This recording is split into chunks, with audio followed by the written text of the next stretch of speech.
Evan, thanks so much for chatting with me. I really appreciate it. Thanks for having me. Respect on the shirt. Thanks. Respect. Oh One man. of the worst alien movies, but I couldn't pass up on the shirt.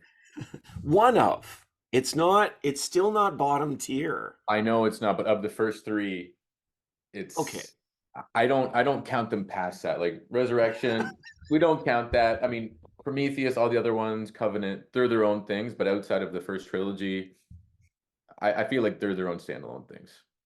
That's fair. It's also where the bottom dropped off. Um, Fact.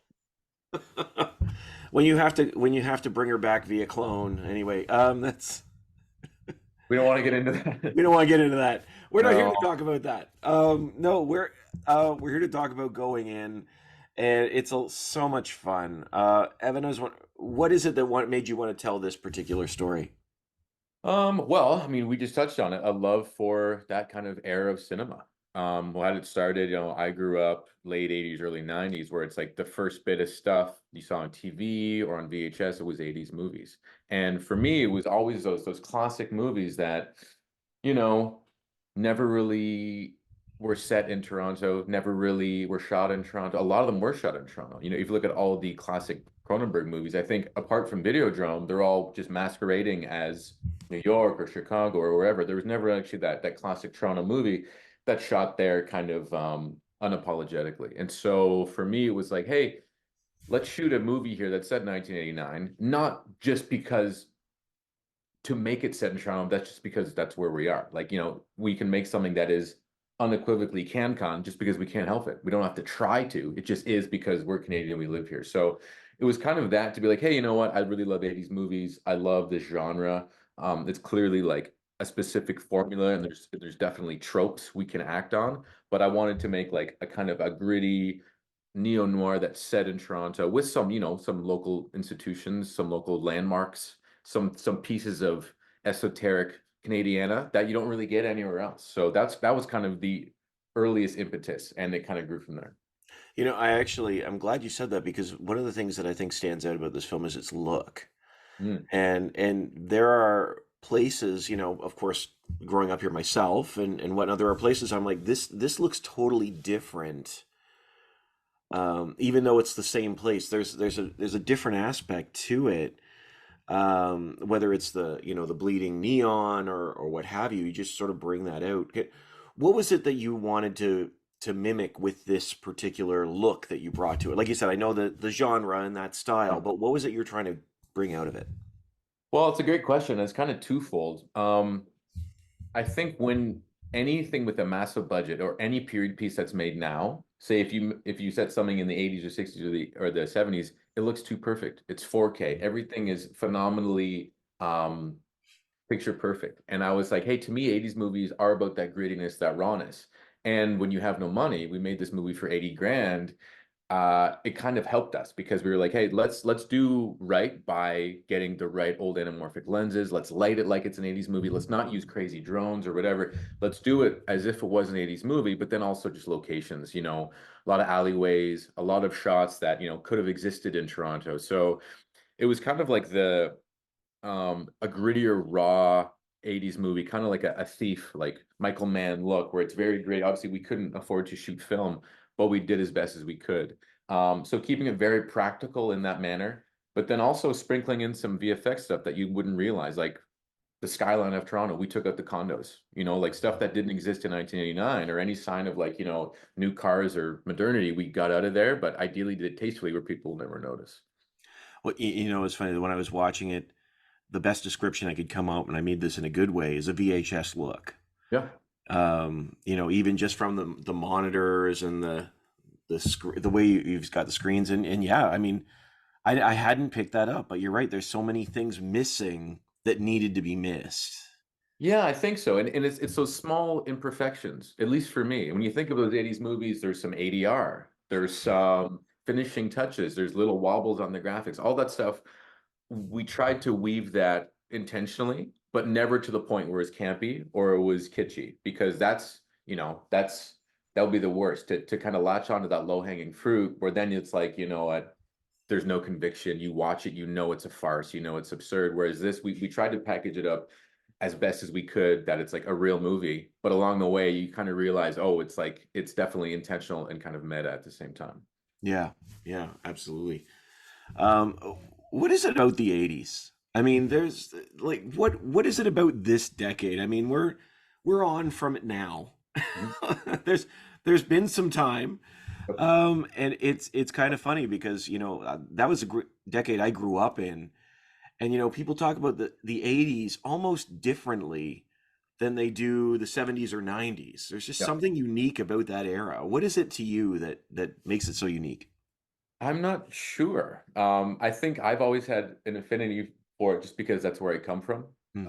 in terms of the nostalgia factor. But I think in terms of specifically for movies and for popular culture and for music, if it's from the 80s. There's obviously, if 60s and 70s, they might be interchangeable. And yeah, there might be some bleed over from late 80s to early 90s, but generally it had its own look and its own feel that was very unique to it. It was like you can't really fake that funk, whereas, other decades they might bleed into each other. Like what's the definitive look of the early 2000s or or like 20 teens? You don't really know. Whereas 80s, I think it was obviously Hollywood plays a big part, but the fashion and the music and those decisions were so loud that I think that has that lasting effect. Whereas for me, it's like this is something we can emulate, not to poke fun, not to do a parody of, but definitely as like a love letter where it's like, hey, I like this era, I like this aesthetic. Let's do a good job where if someone were to come across this, they might think that it might be from that era. Well, I mean, you had Double Dragon on there, so that just brought me joy. You Yeah. worked Double Dragon into a script, and I'm thrilled. I'm here for it. Well, it's funny they mentioned that what's the premise of Double Dragon? Someone's been kidnapped and they have to get them Yeah, back. yeah, that's true. That's true. You've given it new life. Now it's that's. I'm like, I didn't even think of it. It works thematically. Yeah. Um, and but one of the things too, and again, we're talking about the '80s here, but one of these things is buddy cop movies. Mhm. That's one of those stalwart sort of like genres of that time, um, which clearly this film is trying to emulate as well. What is it about that genre that you love so much? I think just because it's such a tried and true formula. Mm. So for this movie, obviously we didn't go for the comedy angle.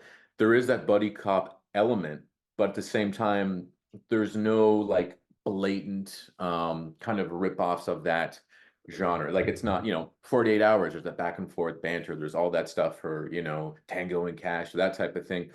I wanted to kind of use that model, that dynamic, have it there, but not lean into it. Like this could have been a comedy. Like we did a short film to originally raise money to make the feature, which was way more tonally more funny. And that was a decision then that for the movie it didn't really translate. It would be too easy to make an 80s movie where it's, oh, this guy's a mullet, this guy's a flat top, they're playing basketball. Like it'd be too easy to make it way too light and comedy. Whereas this, I wanted to make a package where it's like, yeah, we've seen this before, but the fact that we know about these tropes because it's 30 years later, we can kind of twist and turn and kind of make it our own thing. So tonally, we wanted to have a conviction where the characters believe it. They're not there for laughs. Obviously, the stakes as the movies go on, we're introduced to new characters, but it really ideally it was like world building and being like, hey, this is Toronto in the 80s. They're this fictitious drug taking over the city. How do these two guys deal with it? And that was kind of the idea behind it, whether that translates or not. Because there's a classic buddy cop gimmick back and forth dynamic that I don't think really exists here in certain scenes when they really drink, sure.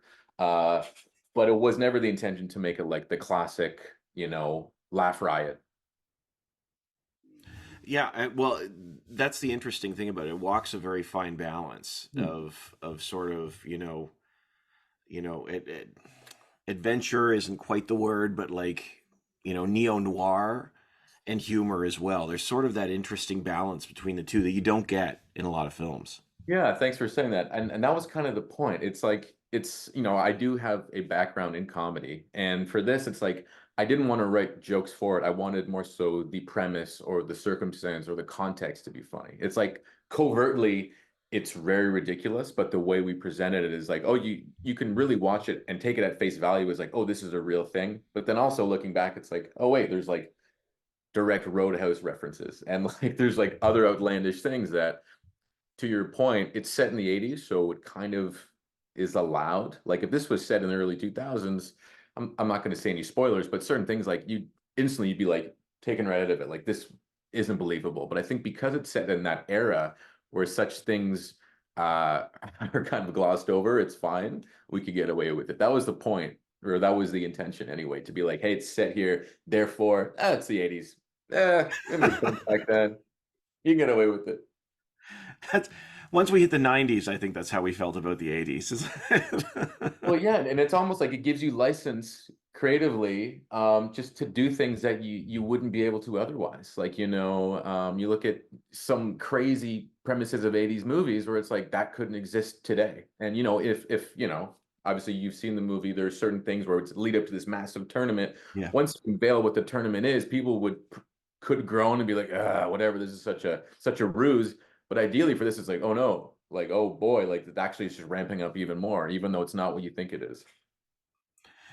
And without saying what it is, it was not what I thought it was going to be.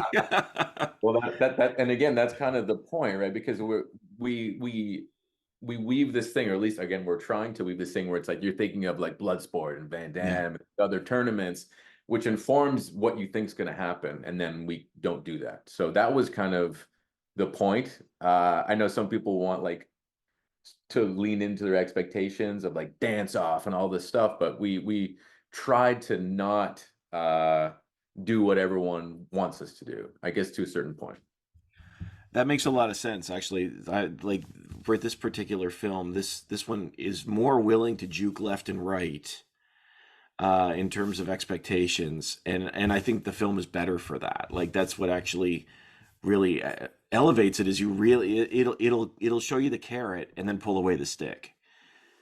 Thank you. I think that's well put. And like I said, it'd be way too easier to do exactly what is expected. Like classic 80s movies, it's A to B. You Yeah. know exactly what's gonna happen, and that's what you wanted.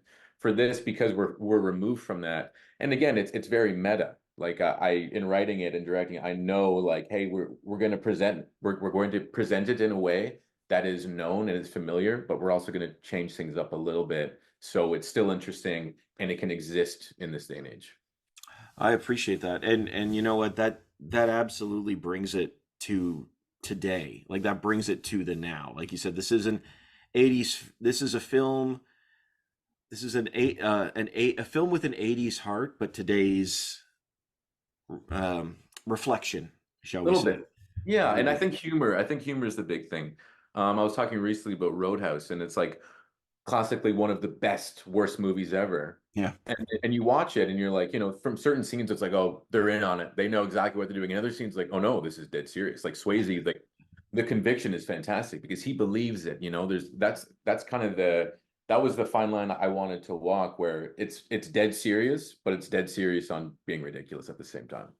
I appreciate that. I appreciate that. Honestly, Evan, the film's so much fun. It's Thanks, man. funny and it's focused. What do you hope people take away from going in?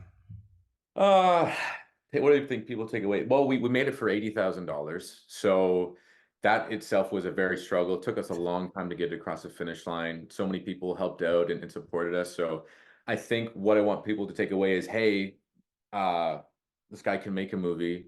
Imagine if he had some budget, what he could do next. I mean, that would be the ultimate thing to, shoot my next feature. With this kind of, behind me to be like, hey, it can be done. And also just the classic model of like money gives you quality or money gives you, a result. Whereas this was a very ambitious project where if you just have good people on board who were good at their jobs, like, DOPs, sound guys, colorists, VFX artists, the score, like the synth score of Yeah. classic Tangerine Dream, like that to me is one of the best parts of the movie. You can do it, you just have to have follow through. You don't need the money to make a product. So I think that's what people can take away from it. It's like if you have an idea and you believe in it, and other people also believe in it, you can kind of make it happen. Obviously, every project is different, but this one, I think because it's such a specific genre movie, all those things had to hit simultaneously, and they did. And like I said, the score, Matt Chalmers did the music. It's just a cherry on top because if that wasn't right, you'd instantly be taken out of it. Oh, you're so right on that. Like there are moments just I mean not to compare them, but there are moments where there's just whiffs of I'm going to say it wrong, Vangelis. That sort of like synth synth terror was wonderful. But I really appreciate it, Evan. Thanks so much for your time, and I wish you the best. Have a great day.